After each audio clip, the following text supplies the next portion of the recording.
Bonjour, aujourd'hui nous parlons du futur antérieur, comment conjuguer un verbe au futur antérieur et surtout pourquoi l'utiliser.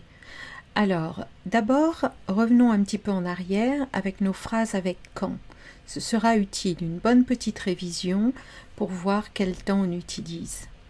Donc, si on utilise le présent, c'est pour exprimer une habitude. Quand nous sommes dans la classe de français, nous parlons français. Bon.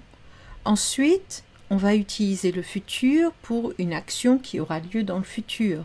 Jusqu'à présent, c'est logique. Quand nous serons en France, nous verrons nos amis de Nîmes. Attention, en anglais, on peut avoir le présent. When we are in France, we'll see our friends from Nîmes. D'accord? Donc attention, nous, on veut le même temps pour les deux verbes. Donc le futur simple. Ensuite, le futur antérieur, on va décrire une action qui aura lieu dans le futur, mais on regarde ce qui se passera, ce qui se sera passé quand cette action sera terminée. Regardons un exemple plutôt. Alors, d'abord, on va voir comment on conjugue au futur antérieur. Donc, on va avoir un auxiliaire, puisque c'est encore un temps composé. Notre auxiliaire va être au futur simple. Attention, je ne veux pas avoir de futur proche. Futur simple. Et le verbe, comme d'habitude, au participe passé, comme pour le conditionnel passé, ou le passé composé, ou le plus que parfait. Très bien.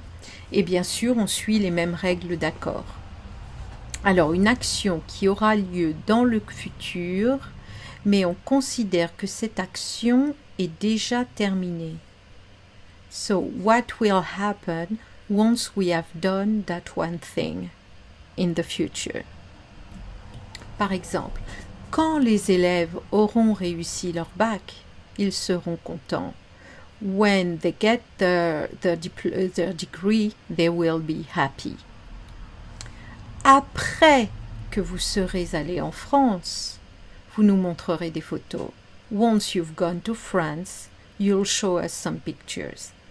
So, ce que je veux dire, ce sur quoi je veux insister ici, c'est qu'en anglais, on n'est pas, en tout cas aux États-Unis, on n'est pas aussi rigoureux sur le temps qu'on utilise dans ces phrases.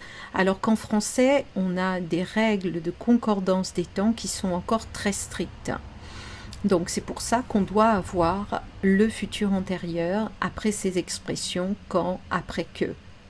Et l'autre verbe est au futur simple dans ce cas.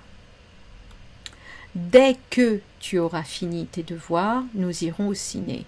Donc, on imagine ce qu'on fera dans le futur quand une certaine action dans le futur sera passée.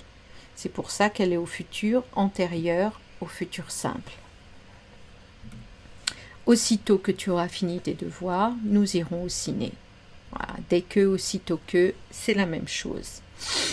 Alors, des conjonctions qui utilisent le futur simple ou le futur antérieur. Quand et lorsque, l'un comme l'autre veulent dire la même chose, lorsque est plus du langage écrit et d'un niveau un petit peu plus soutenu. Quand est plus passe-partout, on va dire.